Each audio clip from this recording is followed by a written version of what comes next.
नमस्कार दोस्तों, राधे राधे, जय श्री राम, जय श्री कृष्णा, जय माता दी। राम राम साहब, कैसे हैं आप सब? उम्मीद है स्वस्थ होंगे, मस्त होंगे। दोस्तों, आप देख रहे हैं विनोद आर्यस एकेडमी का यूट्यूब चैनल एग्ज़ाम पार अब की बार। दोस्तों, हम पढ़ रहे हैं राजनीति विज्ञान, और राजनीति विज्ञान के अंदर विभिन्न आयोगों के बारे में पढ़ रहे हैं। आज हमारा जो परिचर्चा का जो टॉपिक होगा वो होगा लोकपाल और लोकायुक्त। आज हम दोनों को मिक्स करके पढ़ेंगे। लोकपाल केंद्र में लोकपाल कहते हैं और उसी को राज्य के अंदर लोकायुक्त के नाम से जानते हैं। यानी कि जो संस्था केंद्र के अंदर कार्य कर रही है, केंद्र के अंदर भ्रष्टाचार उन्मूलन का कार्य करने का काम करती है, वहाँ केंद्र में उसका नाम लोकपाल है, जबकि राज्य के अंदर उसका नाम जो है लोकायुक्त है। आइए हम इसके बारे में आज पर चर्चा स्टार्ट करते हैं। लेकिन उससे पहले मैं आपसे अनुरोध कर देना चाहता हूं, जिन लोगों ने हमारे चैनल को अभी तक सब्सक्राइब नहीं किया वो लोग हमारे चैनल को सब्सक्राइब कर लें और वीडियो के नीचे दिए हुए लाल बटन को क्लिक करके सब्सक्राइब हो जाएगा। साथ में अगर वीडियो पसंद आए तो लाइक वाले बटन को भी ज़रूर दबाएं। साथ ही अपने दोस्तों को भी शेयर करें। आइए स्टार्ट करते हैं लोकपाल और लोकायुक्त के बारे में। देखिए, भ्रष्टाचार उन्मूलन एवं स्वच्छ तथा पारदर्शी शासन उपलब्ध कराने के लिए केंद्र में लोकपाल और राज्यों में लोकायुक्त का पद का प्रावधान किया गया है।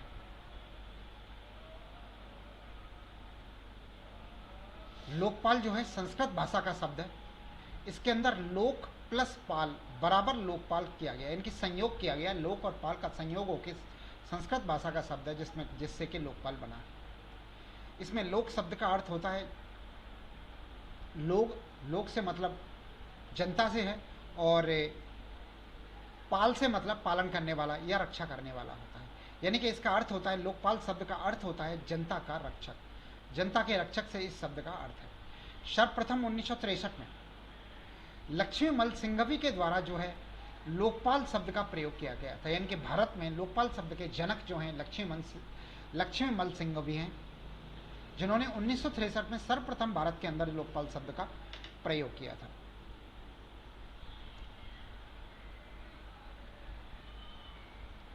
लोकपाल जो है स्वीडन के अंदर, स्वीडन भाषा का शब्द है ये। स्वीडन भाषा में एक शब्द लिया जाता है ओम्बुड्समैन। ओम्बुड्समैन का पर्यायवाची है लोकपाल शब्द। स्वीडन भाषा के ओम्बुड्स शब्द का पर्यायवाची शब्द है, जिसका अभिप्राय होता है कि ऐसी संस्था जो कि नागरिकों को कुशासन से सुरक्षा करे, ऐसी संस्था इसका मतलब होता है। ओम्बुड्स की सर्वप्रथम नियुक्ति 1809 ईस्वी में स्वीडन के अंदर की गई थी। स्वीडन के अंदर 1809 ईस्वी में जो है ओम्बुड्स की नियुक्ति कर दी गई थी, यानी कि लोकपाल की नियुक्ति कर दी गई थी। दोस्तों सोचो, स्वीडन के अंदर इतनी सारी संस्थाएं, इतनी सारी नियुक्तियां हुई हैं जो भारत के अंदर सन 2000 या उसके आसपास हुई हैं। भारत के अंदर स्वीडन से लगभग 200-250 वर्ष बाद में उन संस्थाओं का गठन भारत के अंदर हुआ है, जो कि स्वीडन में आज से 200 या 250 साल पहले हो गया था। जैसे मानवाधिकार आयोग है, लोकपाल है, सतर्कता आयोग है। इन सब का गठन स्वीडन के अंदर बहुत पहले हो गया था, और भारत के अंदर इतना पीछे हुआ है। भारत के अंदर 2019 में और स्वीडन के अंदर 1809 में लगभग 190 साल का अंतर। आइए खैर देखते हैं। ओम्बुड्समैन का सर्वप्रथम जो है नियुक्ति 1809 ईस्वी में स्वीडन के अंदर हुई थी, विश्व के अंदर सबसे पहले। इसके पश्चात फिनलैंड, डेनमार्क, नॉर्वे में भी ओम्बुड्समैन संस्था की स्थापना की गई थी। भारत में लोकपाल की बात करते हैं तो भारत में लोकपाल की क्या स्थिति है? भारत में लोकपाल की स्थापना का सुझाव जो है सबसे पहले 1966 में मोरारजी देसाई की अध्यक्षता में प्रथम प्रशासनिक सुधार आयोग के द्वारा दिया गया था। मोरारजी देसाई की अध्यक्षता में 1966 के अंदर पहला प्रशासनिक सुधार आयोग बना था, उसने जो है इस लोकपाल का सुझाव दिया था। इसके बाद में 1968 ईस्वी में इंदिरा गांधी की सरकार के द्वारा पहली बार लोकसभा में यह विधेयक लोकपाल का विधेयक रखा गया था, लेकिन ये लोकसभा से पारित नहीं हो पाया था। इसके पश्चात कई सरकारें आईं, उन सरकारों ने बार बार लोकपाल विधेयक को जो है संसद में रखा, लेकिन संसद में प्रस्ताव पारित नहीं हो पाया। इसके क्षेत्राधिकार को लेकर बार बार असहमति बनती रही। परिणाम स्वरूप लोकपाल विधेयक पारित नहीं हो पाया था, क्षेत्राधिकार को असहमति बनती रही बार बार। फिर 2011 में एक समाज सेवी हुए अन्ना हजारे, आपने खूब नाम सुना होगा। अन्ना हजारे के द्वारा लोकपाल की मांग को लेकर, लोकपाल विधेयक को लाने को लेकर एक व्यापक आंदोलन किया गया। दिल्ली के रामलीला मैदान में लगभग 10 से 12 दिन का इन्होंने अनशन भी किया। 10-12 दिन का अनशन हुआ और इस लोकपाल विधेयक का दिल्ली के पूर्व मुख्यमंत्री केजरीवाल जी ने जोर शोर से समर्थन किया और दिल्ली के मुख्यमंत्री यानी कि आम आदमी पार्टी का इसी आंदोलन से जन्म हुआ। इसी लोकपाल विधेयक के आंदोलन से जन्म हुआ था आम आदमी पार्टी का।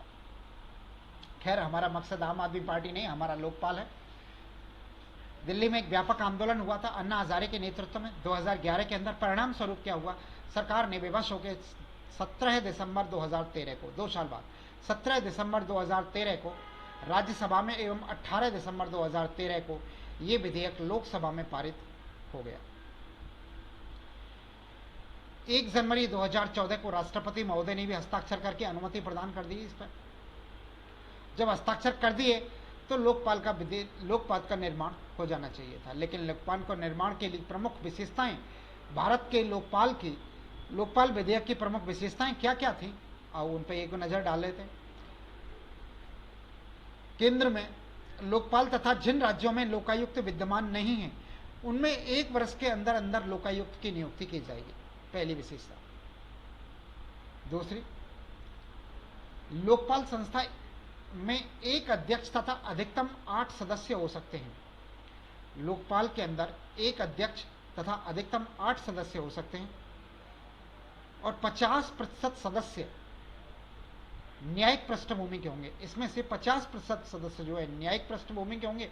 शेष सदस्य जो है अनुसूचित जाति, अनुसूचित जनजाति, पिछड़ा वर्ग, अन्य पिछड़ा वर्ग, अल्पसंख्यक वर्ग आदि समुदायों से संबंधित हो सकते हैं। लोकपाल संस्था के अध्यक्ष तथा सदस्यों की नियुक्ति राष्ट्रपति के द्वारा की जाएगी। एक समिति बनेगी, समिति की सिफारिश के आधार पर राष्ट्रपति के द्वारा नियुक्ति की जाएगी। समिति के अंदर कौन कौन होगा, प्रधानमंत्री जी होंगे, लोकसभा का अध्यक्ष होगा, लोकसभा में विपक्ष का नेता होगा, उच्चतम न्यायालय का मुख्य न्यायाधीश होगा, CJI, सुप्रीम कोर्ट का मुख्य न्यायाधीश यानी कि चीफ जस्टिस ऑफ इंडिया होंगे। इसके अलावा एक पारंगत विधिवेता भी होगा, यानी कि 5 लोग होंगे उस समिति के अंदर। प्रधानमंत्री, लोकसभा अध्यक्ष, विपक्ष का नेता, प्रधानमंत्री, लोकसभा अध्यक्ष, लोकसभा में विपक्ष का नेता, उच्चतम न्यायालय का मुख्य न्यायाधीश और एक पारंगत विधिवेता। इन 5 सदस्यों की कमेटी होगी जो कि लोकपाल के नाम की सिफारिश करेगी राष्ट्रपति के लिए। लोकपाल संस्था के अध्यक्ष तथा सदस्यों का कार्यकाल 5 वर्ष अथवा 70 वर्ष की आयु तक होगा, जो भी पहले हो। यानी कि लोकपाल के सदस्य अथवा अध्यक्ष का कार्यकाल जो है 5 वर्ष अथवा 70 वर्ष की आयु तक होगा। कोई भी सांसद, विधायक, पंचायत या निगम का सदस्य, ऐसा व्यक्ति जिसे केंद्र अथवा राज्य सरकार की नौकरी से बर्खास्त किया गया है,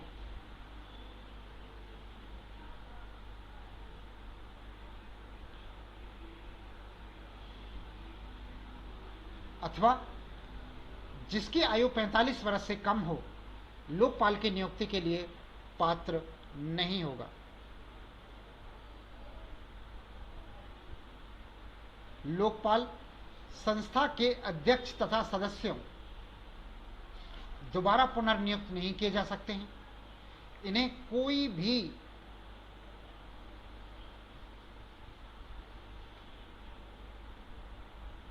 कोई भी कूटनीतिक जिम्मेदारी प्रदान नहीं की जा सकती है। पद छोड़ने के पश्चात जो ये राष्ट्रपति, उपराष्ट्रपति, संसद के किसी भी सदन अथवा विधानमंडल के किसी भी सदन, जहां तक है पंचायत के सरपंच या निगम का चुनाव भी नहीं लड़ सकते हैं। क्षेत्राधिकार की बात करें इनके की, तो इनके क्षेत्राधिकार में प्रधानमंत्री को विशिष्ट प्रक्रियाओं के अंतर्गत लोकपाल के दायरे में लाया गया है। अर्थात ये कह सकते हैं कि प्रधानमंत्री के खिलाफ शिकायत आने के बाद कम से कम लोकपाल संस्था के आधे सदस्य सहमति आवश्यक है प्रधानमंत्री के ऊपर जांच प्रारंभ होने से पहले। यानी कि प्रधानमंत्री को इस तरह से इसके अंतर्गत लाया गया है, कम से कम लोकपाल के जो सदस्य और अध्यक्ष हैं उनमें से 50% सदस्य सहमत होने चाहिए प्रधानमंत्री के ऊपर जांच करने के लिए। इसके अतिरिक्त इनकी जांच के दायरे में पूर्व प्रधानमंत्री, केंद्र सरकार के समस्त मंत्री, समस्त सांसद, केंद्र सरकार के समस्त अधिकारी, इसके अलावा किसी भी बोर्ड के निगम सोसाइटी के अध्यक्ष, बोर्ड निगम सोसाइटी के अध्यक्ष, विदेशी स्रोतों से 10 लाख रुपए वार्षिक से अधिक अनुदान प्राप्त करने वाली संस्थाएं, संगठन, ये सभी लोकपाल के दायरे में आते हैं। मार्च 2019 में पिनाकी चंद्र घोष की अध्यक्षता में भारत में लोकपाल जैसी संस्था का गठन किया गया। दोस्तों, यहां पर एक बात ध्यान देने की है। 1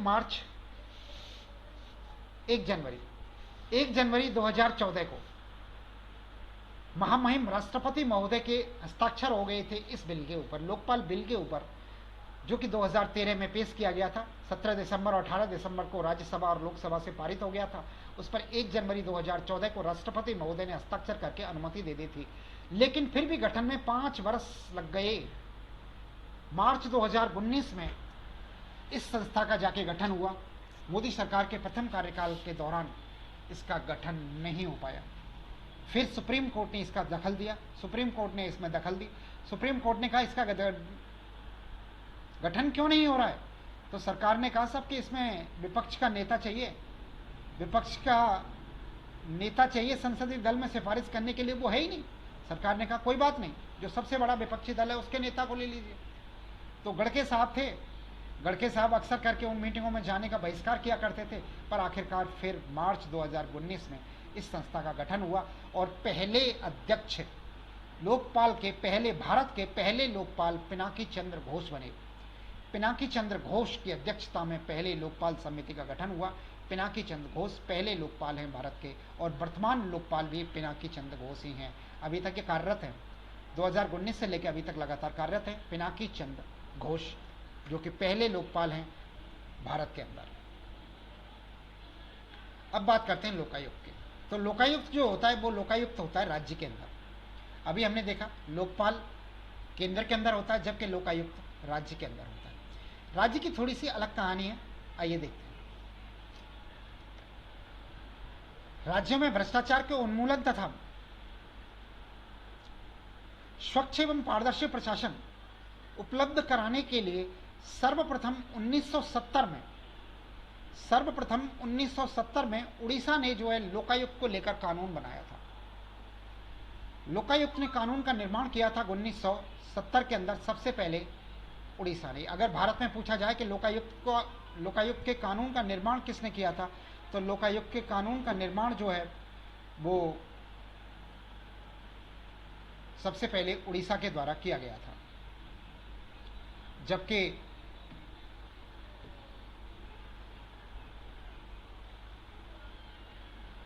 महाराष्ट्र भारत का ऐसा पहला राज्य है जहां पर कि सबसे पहले 1971 में लोकायुक्त की स्थापना की गई थी। यानी कि कानून सबसे पहले उड़ीसा ने बनाया था, जबकि 1971 में पहला लोकायुक्त महाराष्ट्र के अंदर स्थापित हुआ था। राजस्थान में क्या हुआ था? राजस्थान में जो है प्रथम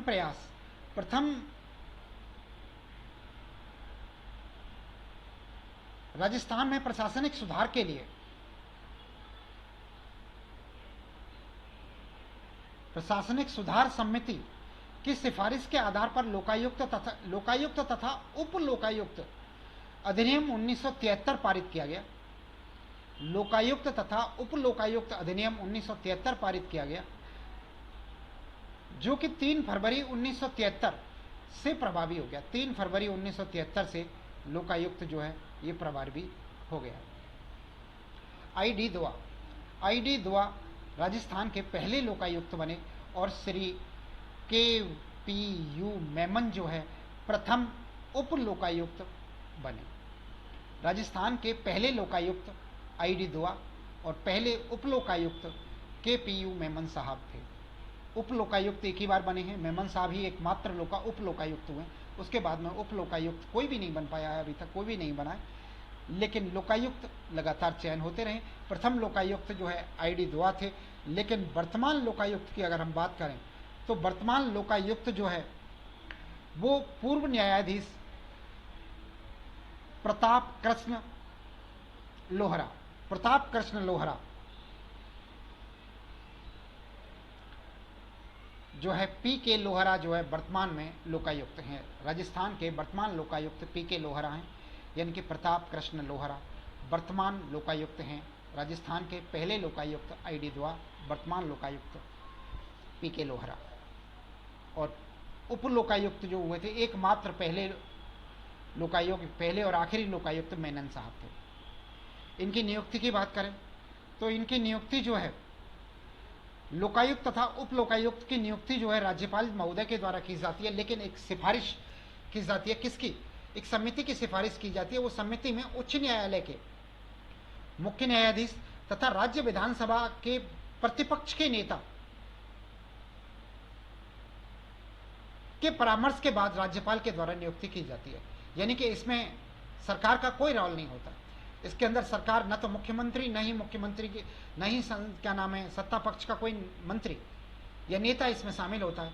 इसके अंदर जो है हाईकोर्ट का चीफ जस्टिस, हाईकोर्ट का मुख्य न्यायाधीश और विपक्ष का नेता से परामर्श करके राज्यपाल जो है लोकायुक्त की नियुक्ति करता है। लोकायुक्त तथा उप लोकायुक्त की नियुक्ति राज्यपाल महोदय के द्वारा की जाती है।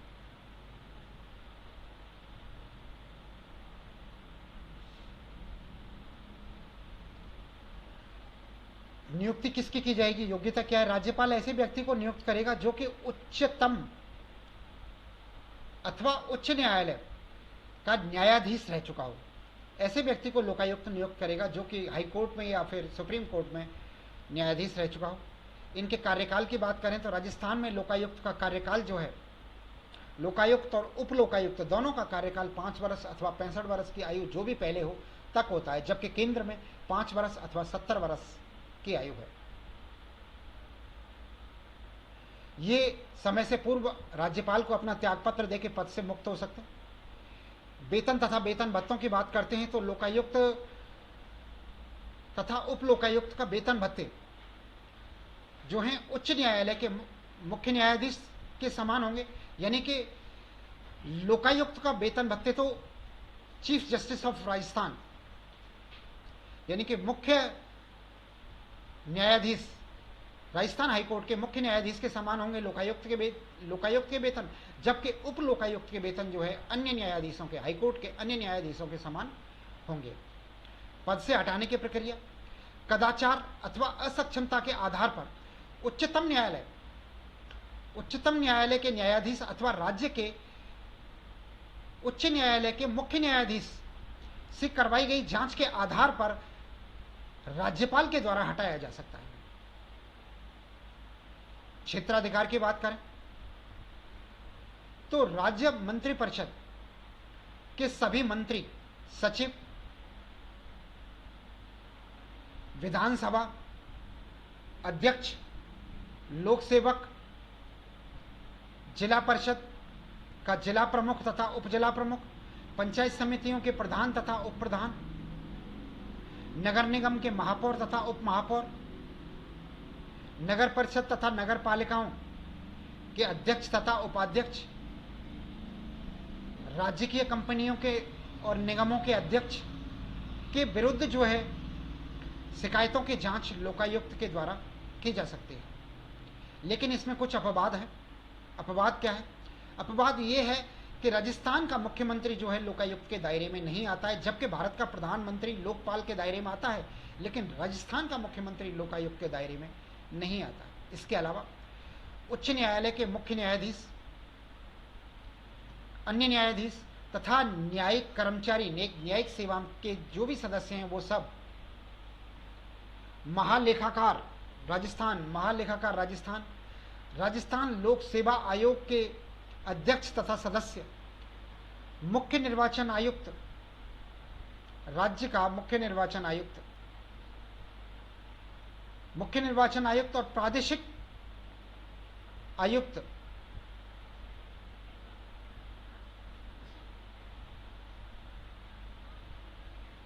राजस्थान विधानसभा सचिवालय के अधिकारी तथा कर्मचारी, सेवानिवृत्त प्रशासनिक अधिकारी, सरपंच आदि जो है लोकायुक्त के दायरे में नहीं आते हैं। काफी एक बड़ी लिस्ट है जो लोकायुक्त के दायरे में नहीं आते हैं। तो दोस्तों, ये था हमारा लोकायुक्त और लोकपाल के बारे में लेके बात की थी हमने। लोकायुक्त और लोकपाल को लेके हमने इसमें बात की थी। उम्मीद है आपको वीडियो पसंद आया होगा। अगर वीडियो पसंद आया है तो हमारी वीडियो को लाइक करें और चैनल को सब्सक्राइब भी करें। चलो, वीडियो देखने के लिए बहुत बहुत आभार, धन्यवाद। जय हिंद, जय भारत।